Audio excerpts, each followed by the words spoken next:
Assalamualaikum warahmatullahi wabarakatuh. Nama saya Zalfa Nurul Aini dengan NIM 210603110005 Kimia kelas A. Di sini saya akan menjelaskan tentang asam dan basa. Baik, di sini ada 4 pembahasan yang akan dibahas. Yang pertama yaitu kekuatan asam dan basa. Yang kedua, buffer. Yang ketiga, kesetimbangan kelarutan. Dan yang keempat, kesetimbangan senyawa kompleks. Pembahasan yang pertama yaitu kekuatan asam dan basa.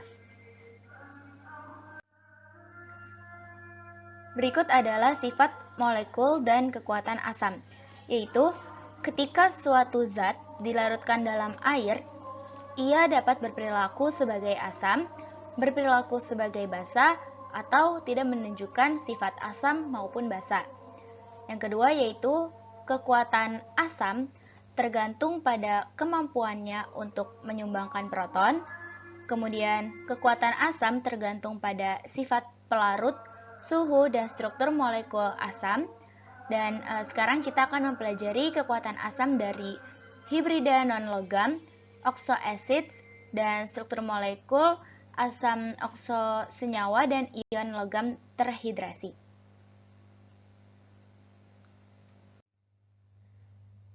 Yang pertama yaitu hibrida non-logam. Istilah hibrida umumnya dinamai senyawa biner yang hidrogen bentuk dengan unsur-unsur lain dari tabel periodik.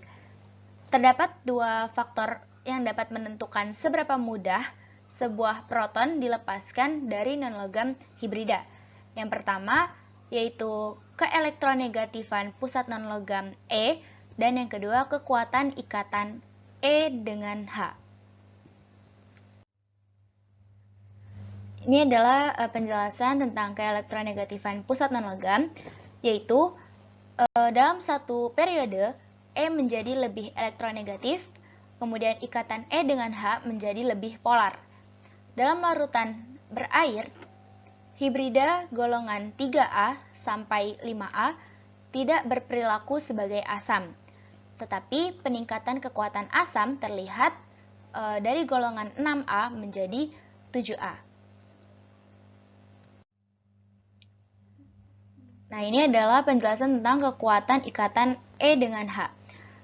Di bawah satu golongan, ikatan E dengan H menjadi lebih panjang dan juga lebih lemah, sehingga H+ lebih mudah lepas. Contohnya yaitu HF lebih kecil daripada HCl, HCl lebih kecil daripada HBr, dan HBr lebih kecil daripada HI. Berikut yaitu oxoacid. Oxoacid yaitu senyawa yang mempunyai hidrogen, oksigen, dan satu unsur lain. Semua asam okso memiliki atom hidrogen asam yang terikat pada atom oksigen, sehingga panjang ikatan tidak terlibat. Asam ini dicirikan oleh adanya satu atau lebih ikatan OH. Kemudian 2 faktor lain yang dapat menentukan kekuatan asam dari asam okso yaitu yang pertama ada keelektronegatifan pusat bukan logam, dan yang kedua yaitu jumlah atom O di sekitar E.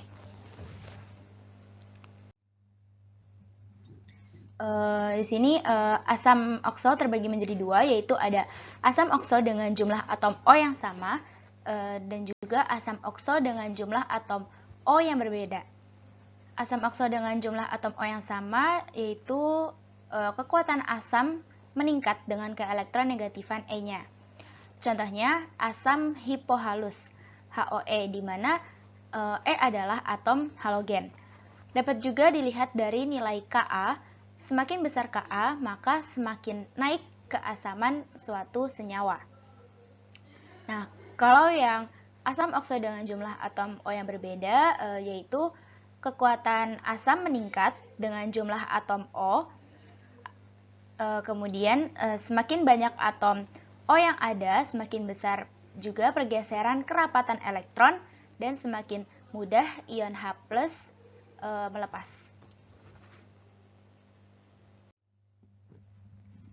Kemudian ada logam ion terhidrasi. Larutan berair dari ion logam tertentu bersifat asam karena mempunyai kekuatan untuk mentransfer ion H+ ke dalam air. Misalnya yaitu pada logam nitrat yaitu MnO3n karena larut dalam air.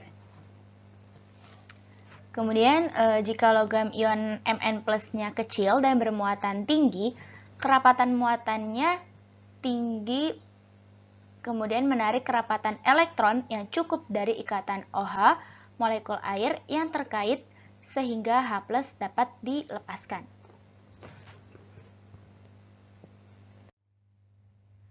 Berikut adalah penjelasan tentang oksida asam, oksida basa, dan juga oksida amfoter. Apa sih oksida itu? Oksida adalah senyawa kimia yang mengandung setidaknya satu atom oksigen dan satu unsur lain dalam rumus kimianya. Oksida juga dapat diklasifikasikan sebagai asam, basa, ataupun amfoter. Berikut penjelasan tentang oksida asam. Oksida asam adalah oksida yang bereaksi dengan air dan membentuk asam. Nah, reaksi antara oksida asam dan air berikut contohnya yaitu di sini ada CO2 plus H2O menjadi H2CO3, kemudian SO3 plus H2O menjadi H2SO4, kemudian ada N2O5 plus H2O menjadi 2HNO3. Nah, oksida non-logam yang bilangan oksidasi unsurnya tinggi itu juga bersifat asam. Nah, misalnya di sini ada N2O5, SO3, dan juga Cl2O7. Kemudian, bukan oksida logam yang bilangan oksida unsurnya rendah.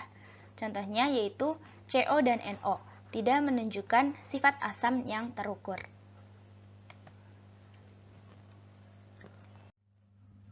Selanjutnya yaitu oksidasi basa. Oksida basa adalah oksida yang bereaksi dengan air kemudian membentuk basa. Semua oksida logam alkali dan semua oksida logam alkali tanah kecuali BeO adalah dasar.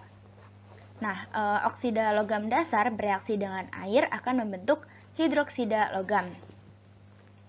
Contohnya yaitu di sini ada Na2O plus H2O menjadi 2NaOH.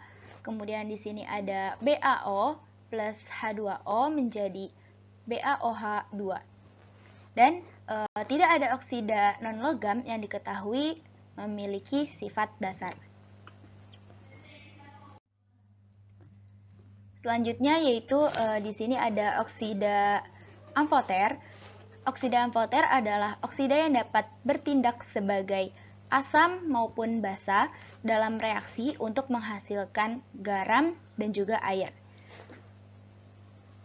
Di sini berilium oksida dan beberapa oksida logam lainnya, misalnya Al2O30 dalam golongan 3A dan 4A adalah amfoter. Tergantung pada kondisi reaksi, ia dapat berperilaku baik sebagai oksida asam ataupun sebagai oksida biasa. Di sini terdapat contohnya yaitu Al2O3 plus 6HCl menjadi 2AlCl3 plus 3H2O.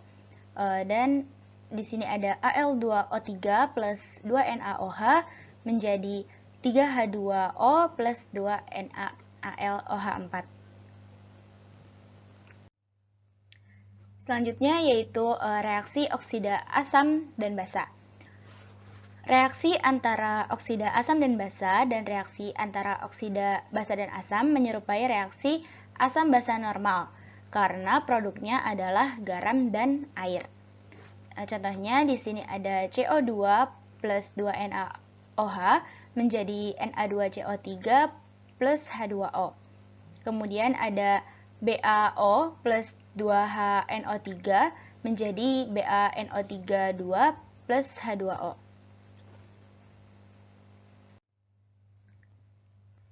Nah, berikut adalah klasifikasi pada garam. Klasifikasi perilaku asam basa dari berbagai jenis larutan garam. Yang pertama yaitu garam yang menghasilkan larutan netral. Ada asam kuat bertemu basa kuat. Jika asam kuat bertemu basa kuat. Nah, yang kedua yaitu garam menghasilkan larutan asam, yaitu ketika asam kuat bertemu dengan basa lemah. Yang ketiga, garam menghasilkan larutan basa, yaitu ketika asam lemah bertemu dengan basa lemah.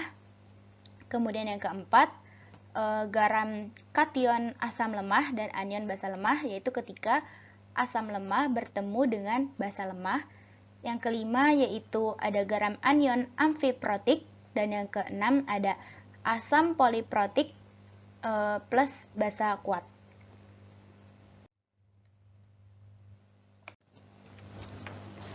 Berikut penjelasan yang pertama yaitu ketika garam menghasilkan larutan netral.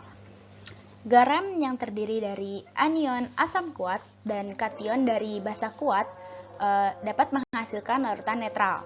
Nah, kemudian yaitu garam yang menghasilkan larutan netral terdiri dari ion-ion yang tidak bereaksi dengan air.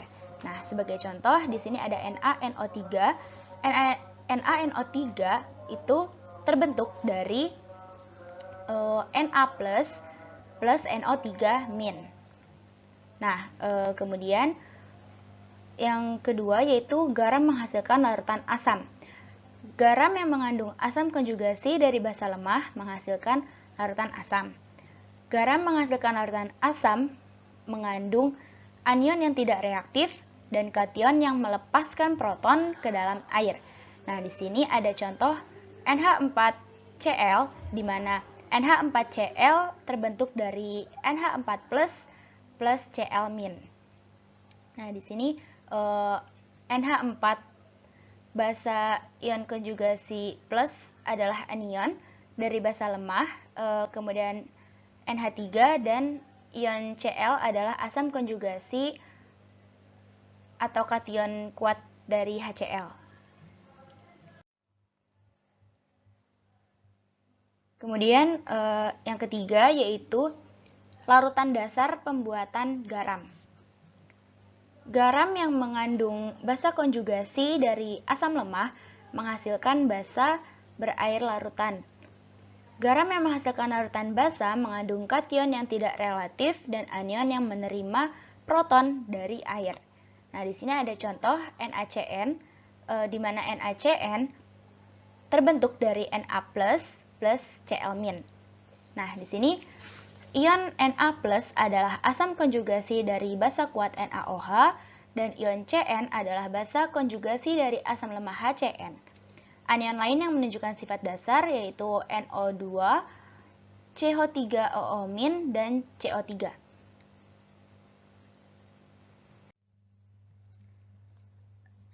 Yang keempat di sini ada garam kation asam lemah dan juga anion basa lemah.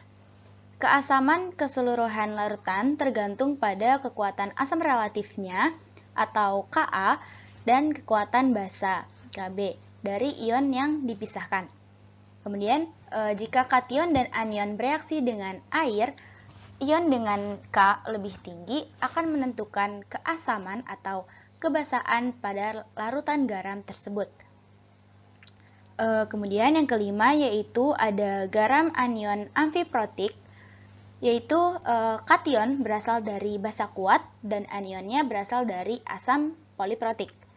Nah, anion ini bersifat amfiprotik, yaitu dapat bertindak sebagai asam dan melepaskan proton ke dalam air atau sebagai basa dan mengabstraksi proton dari air.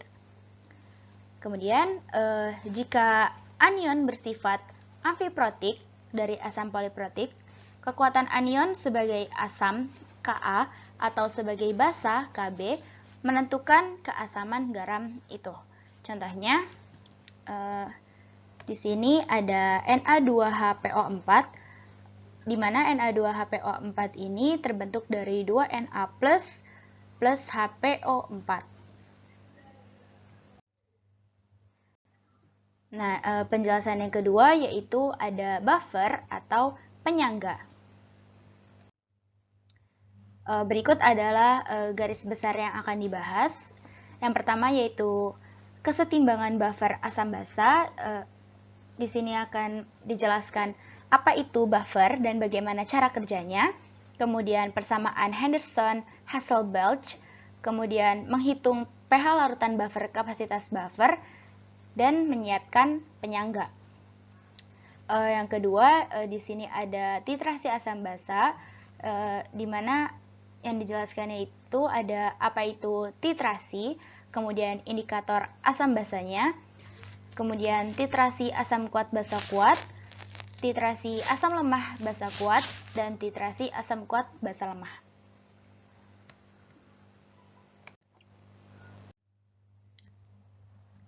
Yang ketiga, di sini ada kesetimbangan kelarutan, di mana nanti akan dibahas apa itu kelarutan pembentukan, kemudian ion kompleks titrasi asam kuat basa lemah konstanta hasil kali kelarutan KSP, kemudian ion kompleks dan kelarutan perhitungan yang melibatkan KSP, kemudian pengaruh ion umum, pengaruh pH, selanjutnya yaitu memprediksi formasi endapan, dan kesetimbangan ionik dan hujan asam.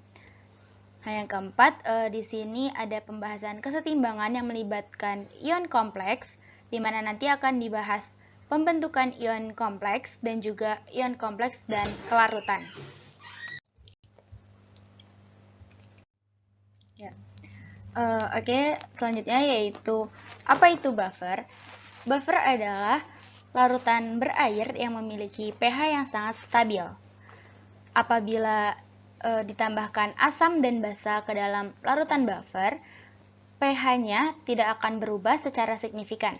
Demikian pula, yaitu menambahkan air ke penyangga atau menambahkan air menguap tidak akan mengubah pH penyangga tersebut. Nah, bagaimana sih cara kerja buffer? Ketika ion hidrogen ditambahkan ke buffer, mereka akan dinetralisasikan oleh basis di buffer. Nah, kemudian ion hidroksida akan dinetralkan oleh asam, dan reaksi netralisasi ini tidak akan banyak berpengaruh pada pH larutan buffer secara keseluruhan.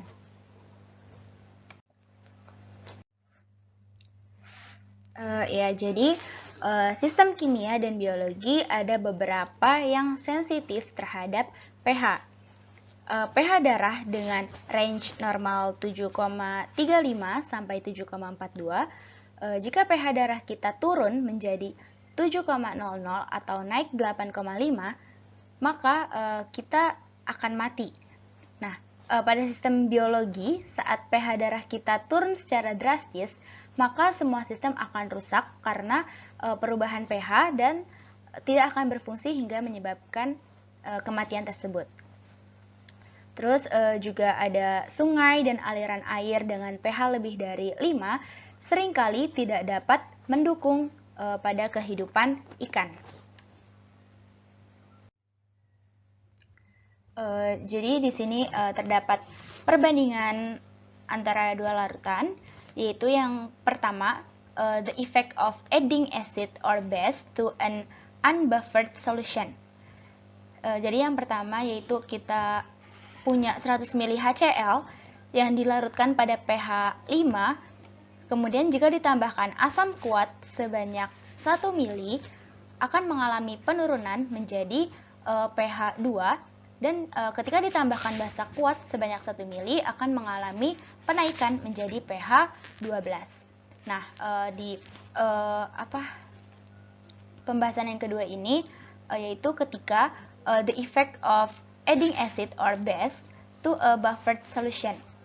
Nah, di sini kita punya 100 ml sampel buffer asetat, 1 m CH3COOH dicampur dengan 1 molar CH3COONA, kemudian diatur pH-nya hingga 5. Nah, Jika ditambahkan asam kuat sebanyak 1 mili, ternyata mengalami sedikit penurunan menjadi pH 4,98.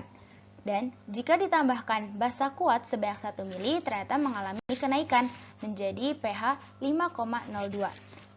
Nah, ini menunjukkan bagaimana kemampuan basa dalam larutan pH tersebut.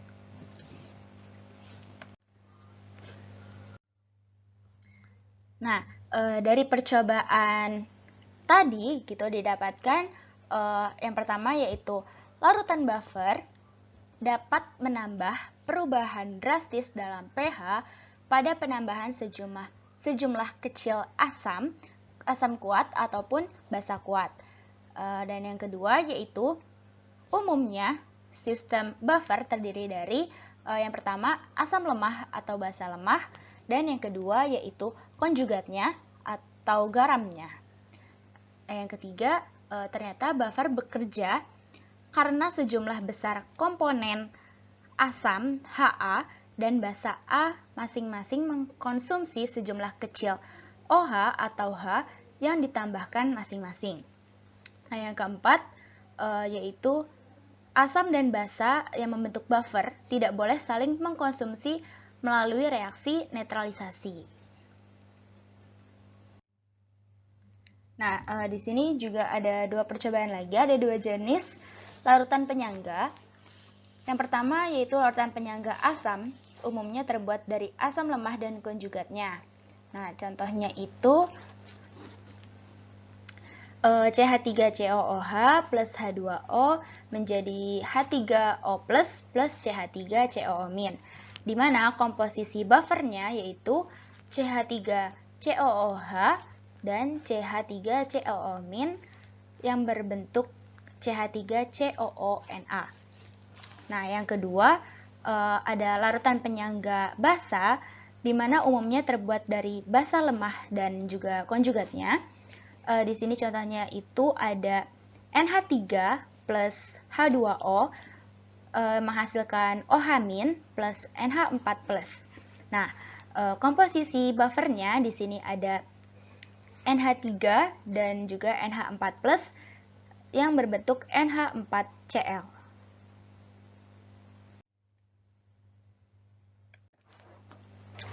Nah, berikut adalah beberapa asam dan basa lemah yang umum dan garamnya biasanya digunakan untuk pembuatan larutan buffer.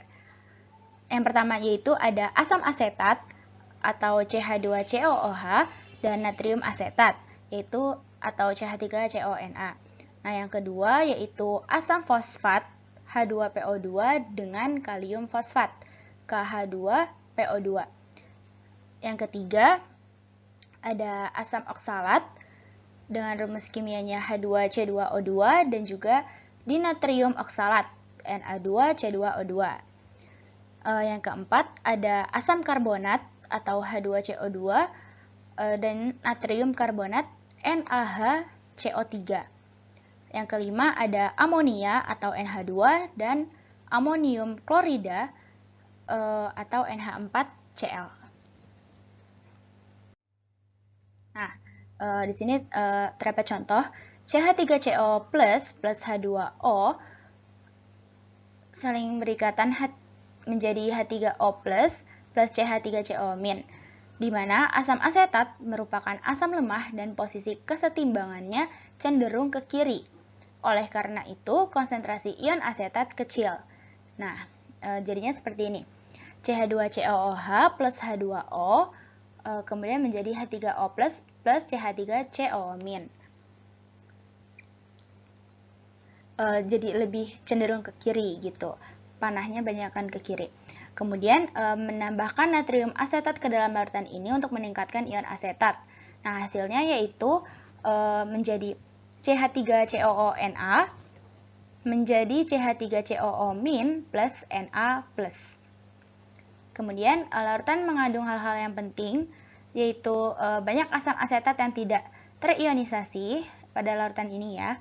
Kemudian banyak ion asetat dari natrium asetat dan ion hidrogen yang cukup untuk membuat larutan bersifat asam.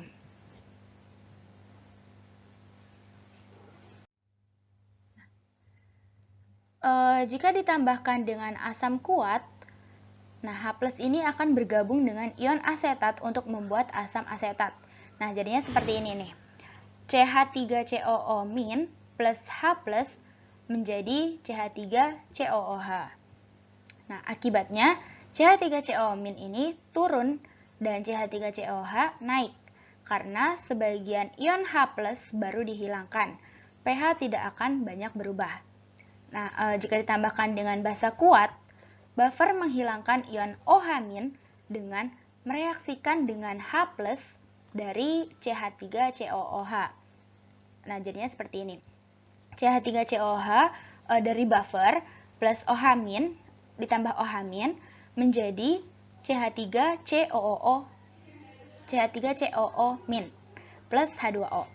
Nah, akibatnya CH3COO- naik dan CH2COOH turun, kemudian pH-nya tidak meningkat sangat banyak. Nah, buffer terbuat dari asam atau basa lemah berdasarkan konjugatnya tadi kan. Bagaimana dengan asam kuat? Asam kuat dan juga basa konjugat dari asam kuat tersebut tidak dapat digunakan untuk membuat buffer yang baik, yaitu buffer yang mampu mempertahankan pH pada range tertentu. Kenapa begitu? Kita lihat pada contoh. Di sini ada HCl plus H2O menjadi H3O plus Cl-, di mana asam kuat HCl-nya ini akan mengalami disosiasi menjadi basa konjugatnya. Nah, basa konjugatnya itu adalah ion Cl-. Nah, ion tersebut adalah basa yang sangat lemah dan ion itu tidak memiliki kapasitas.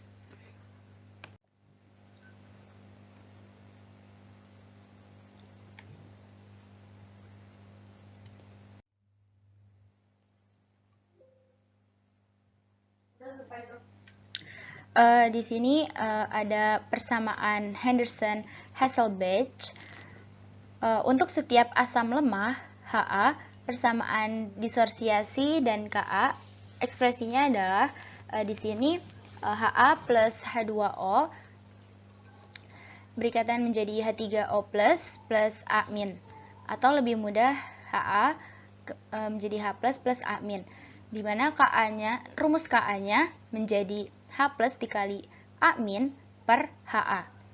Kemudian bisa diatur kembali H plus sama dengan Ka dikali Ha per A-. Jika ingin mencari H plusnya, ini rumusnya. Ka dikali Ha per A-. Kemudian jika ditambahkan min log menjadi min log H plus sama dengan min log Ka dikurang min log Ha per A-. Nah, ini rumus untuk mencari pH-nya, yaitu pH sama dengan pKa dikurang pKa min log Ha per A pangkat min, atau bisa juga mencari pH-nya yaitu pH sama dengan pKa plus log A min per Ha. Di sini diperhatikan kalau misalkan jika menggunakan min log, berarti yang ada di atas yang sebagai penyebutnya yaitu Ha. Nah, sedangkan jika menggunakan plus log, di sini yang menjadi pembilangnya yang di atas itu A-, seperti itu. Nah, jadi bisa kita simpulkan juga jika ingin mencari pH berarti pKa plus log basanya per asamnya gitu. Nah, berikut menghitung pH larutan buffer, kapasitas buffer. Di sini diketahui 1 mol HCOOH dan 0,5 mol NaCHOO ditambahkan ke air dan diencerkan hingga 1 liter. Nah, yang ditanyakan yaitu hitunglah pH jika KaHCOOH tersebut yaitu 1,77 dikali 10⁻⁴. Di sini HCOOH sama dengan 1 mol per 1 liter, berarti dia jadinya 1 molar, molarnya HCOOH, yaitu caranya mol per liter. 1 mol per 1 liter, jadi 1 molar. cara mencari molarnya. Nah, kemudian NaCHOO jika diuraikan yaitu menjadi Na plus CHOO min, di mana tadi katanya kan di sini 0,5 ya NaCHOO-nya, berarti dimasukin 0,5 mol. Nah, terus di sini juga sama 0,5 mol karena satuannya sama. Kemudian NaCHOO sama dengan CHOO min yaitu 0,5 mol per 1 liter. Nah, sama dengan 0,5 molar. Nah, jadi kemudian ditulis seperti ini, konsentrasi awalnya berapa, pas udah diubah jadi berapa, dan kesetimbangan konsentrasinya atau konsentrasi akhirnya jadi berapa.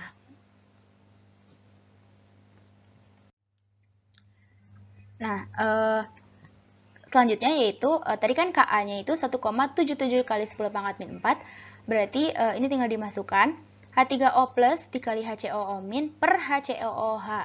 Nah, di sini X dikali 0,5 plus X per 1 min X. Jadi, X dikali 0,5 per 1. Nah, jadi sama dengan X-nya itu 3,54 dikali 10 pangkat min 4 molar. Nah, kemudian ini cara meriksa asumsi.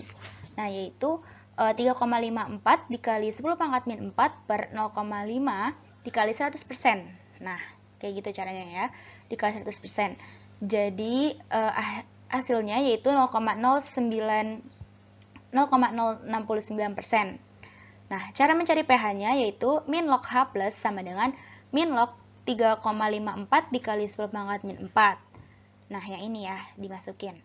Nah, itu hasilnya yaitu 3,45 pH-nya.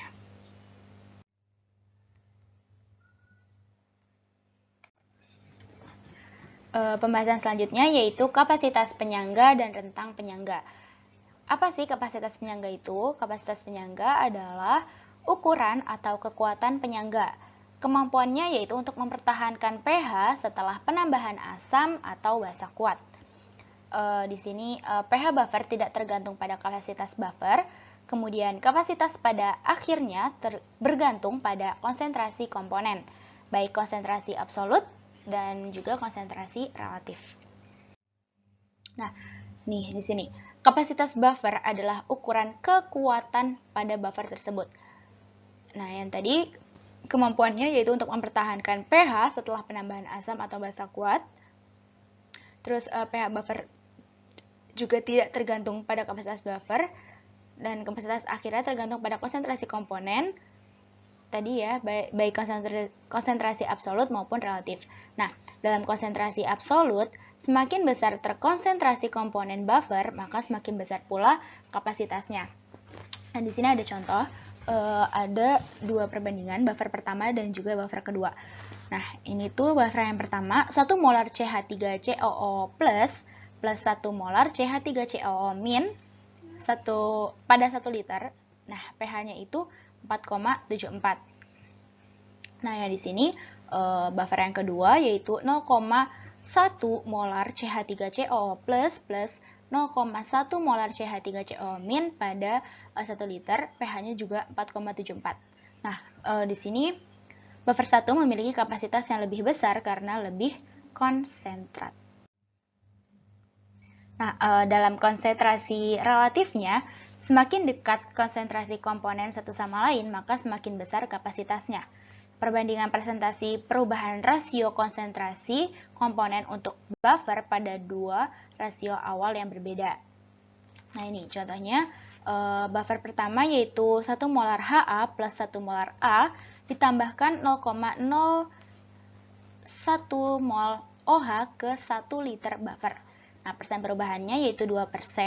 Nah, di buffer yang kedua yaitu 0,250 molar Ha plus 1,750 molar A ditambahkan 0,010 mol OH menjadi 1 liter buffer. Persen perubahannya yaitu 4,7%. Nah, jika dilihat dari contoh di atas, perubahan rasio konsentrasi lebih dari 2 kali lebih besar ketika konsentrasi awal komponen sangat berbeda ya. Nah, pembahasan yang ketiga yaitu kesetimbangan kelarutan. Nah, banyak proses alami yang bergantung pada pengendapan atau pelarutan garam yang sedikit. Di sini ada contoh. Batu ginjal terbentuk ketika garam seperti Ca3PO42 atau CaC2O4 perlahan mengendap pada ginjal. Nah, seperti ini ya gambarnya. Kemudian di sini juga ada contoh yaitu gua di batu kapur CaCO3 selama ribuan tahun. Nah, ini. Kemudian yaitu kebanyakan zat terlarut memiliki kelarutan terbatas dalam pelarut tertentu, termasuk ion senyawa. Ketika senyawa ionik dilarutkan dalam air, biasanya ia masuk ke dalam larutan sebagai ion. Kemudian, ketika kelebihan senyawa ionik yang sedikit larut dicampur dengan air, terjadi kesetimbangan antara senyawa padat dan ion-ion dalam larutan jenuh. Beberapa senyawa ion sedikit larut dalam suatu pelarut atau insoluble, senyawa tersebut mencapai kesetimbangan dengan sedikit sekali zat terlarut tersebut. Nah, selanjutnya di sini ada pembahasan ekspresi produk ion QSP. Nah, di dalam air, senyawa ion membentuk ion sebagai produk. Nah, Q di sini yaitu produk ion memiliki produk dari konsentrasi molar ion yang dipangkatkan dengan koefisien stoikiometrinya. Sebagai contoh, untuk larutan jenuh timbal 2 fluorida, kita memiliki PbF2. Di sini Pb2 plus 2F min menjadi Pb2 plus 2F min. Nah, untuk setiap sistem kesetimbangan kita dapat menulis hasil bagi reaksi, di mana QC sama dengan Pb2 plus F dikali 2 per PbF2. Kemudian di sini juga ada rumus lagi, QC PbF2 sama dengan Pb2 plus dikali F min pangkat 2. Kemudian QSP-nya yaitu Pb2 plus dikali F min pangkat 2. Secara sederhana, kita dapat menulis hasil kali ion Pb2 plus dikali F min pangkat 2 sama dengan QSP. Itu ketika larutan jenuh, nilai numerik QSP mencapai nilai konstan yang disebut konstanta hasil kali kelarutan atau KSP. Nah, seperti ini ya. PbF2 menjadi Pb2 plus 2F min, di mana QSP-nya yaitu Pb2 plus dikali F min pangkat 2 atau sama dengan juga KSP-nya. Nah, konstanta hasil kali kelarutan atau KSP. Hasil kali kelarutan atau konstanta hasil kali kelarutan KSP adalah hasil kali konsentrasi molar ion-ion dalam larutan jenuh, kemudian dipangkatkan ke pangkat yang sesuai. Secara umum, konstanta hasil kali kelarutan atau KSP ini adalah konstanta kesetimbangan untuk kesetimbangan kelarutan senyawa ionik yang sedikit larut atau hampir tidak larut. KSP hanya bergantung pada suhu, bukan pada ion individu konsentrasi berdasarkan aturan kelarutan. Nah, AgCl tidak terlarut, tetapi jika beberapa AgCl padat ditempatkan dalam air, jumlah yang larut sangat kecil saat larutan menjadi jenuh. Nah, ini nih, AgCl yang tidak larut, AgCl di sini. Kemudian dia terbentuk dari Ag plus Cl min. Nah, ini ion Cl min ini ionnya. Konstanta kesetimbangan untuk proses kelarutan ini disebut kelarutan konstanta produk AgCl. Dan tertulis KSP yaitu Ag plus dikali Cl min. Seperti itu.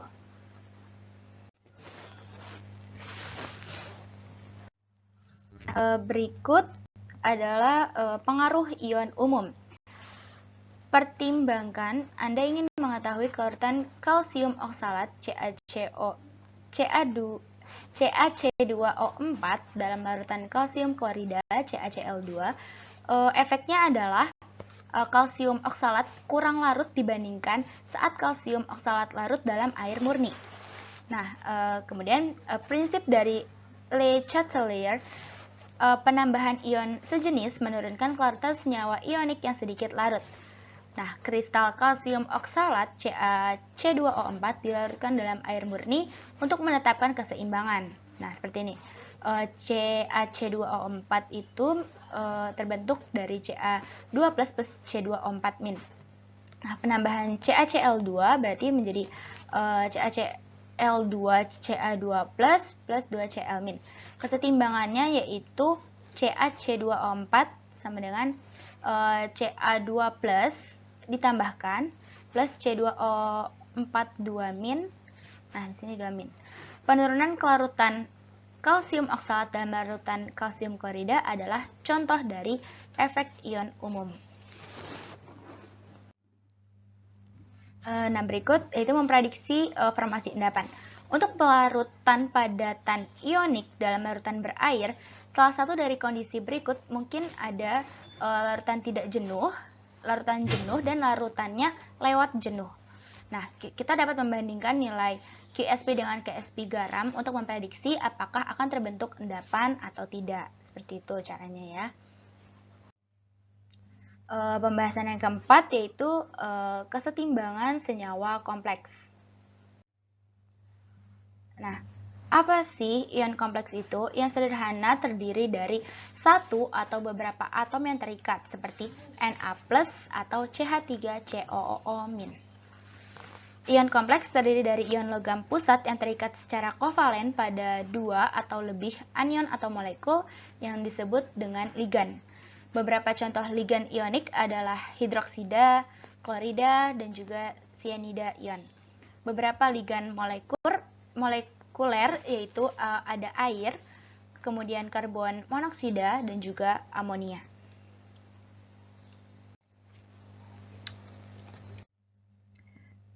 Oke, selanjutnya yaitu semua ion kompleks adalah aduksi Lewis.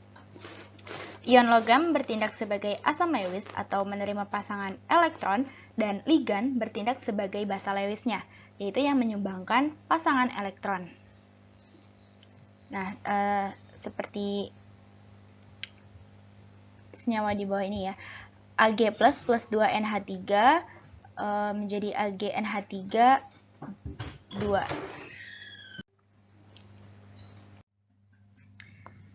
Untuk pembentukan ion kompleks antara ion logam terhidrasi, di sini ada MH2Xn plus ligan molekuler L, kita peroleh seperti gambar di bawah ini ya. Kemudian ekspresi kesetimbangannya yaitu Kf sama dengan MlXn plus per M molar dari H2OX N plus dikali Lx. Nah, kemudian hasilnya seperti ini.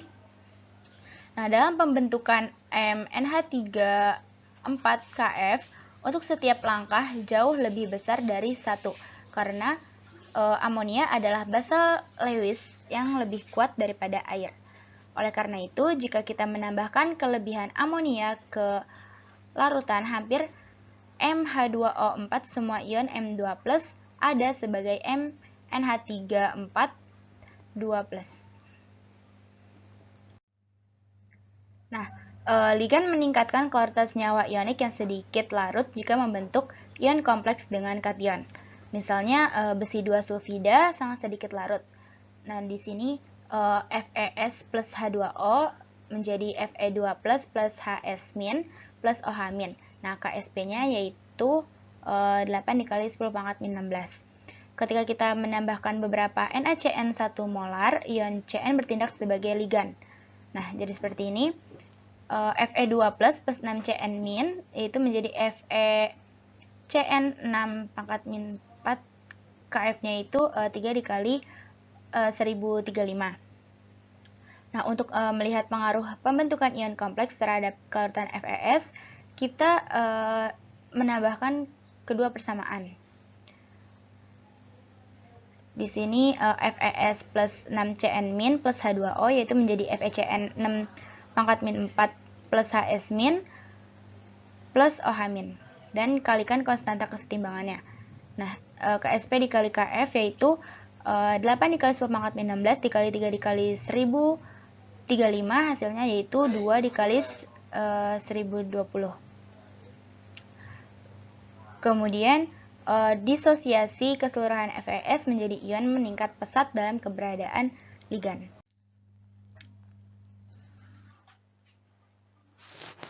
Berikut adalah contohnya yaitu berapa mol AgBr yang dapat larut dalam 1 liter 1 molar NH3. Di sini jawabannya yaitu AgBr terurai menjadi Ag plus Br min dan Ksp-nya yaitu 5,4 dikali 10 pangkat min 13. Kemudian kompleks ionnya di sini ada Ag plus 2 NH3 menjadi Ag NH3 2 plus. Kf-nya yaitu 1,6 dikali 10 pangkat 7. Kemudian kita reaksikan kedua reaksi di atas menjadi seperti ini, AgBr, Ag plus Br min, kemudian di bawahnya 2 NH3, terus ke bawah lagi Ag NH3 2 plus. Nah, di sini Kc-nya yaitu Kf dari Ag NH3 2 plus dikali Ksp dari AgBr-nya, yaitu 1,6 dikali 10 pangkat 7 dikali 5,4 kali 10 pangkat min 13, dan hasilnya yaitu 8 dikali 10 pangkat min 6. Nah, kemudian di sini ditulis mula-mula reaksi dan kesetimbangannya, yaitu AgBr plus 2NH3 menjadi Ag NH3 2 plus Br. Awal mulanya yaitu 2NH3 itu 1 molarnya. Kemudian yang di sini 0, di sini 0. Setelah reaksi di sini min 2x, di sini x, di sini x. Nah, di sini setimbangannya 1 dikurang 2x, dan di sini tetap x, tetap x. Nah, kemudian Kc-nya yaitu Ag NH3 2 plus dikali Br per NH3 pangkat 2, yaitu 8,10 pangkat min 6. Nah, menjadi x pangkat 2 per 1 dikurang 2x pangkat 2 sama dengan 8,10 pangkat min 6.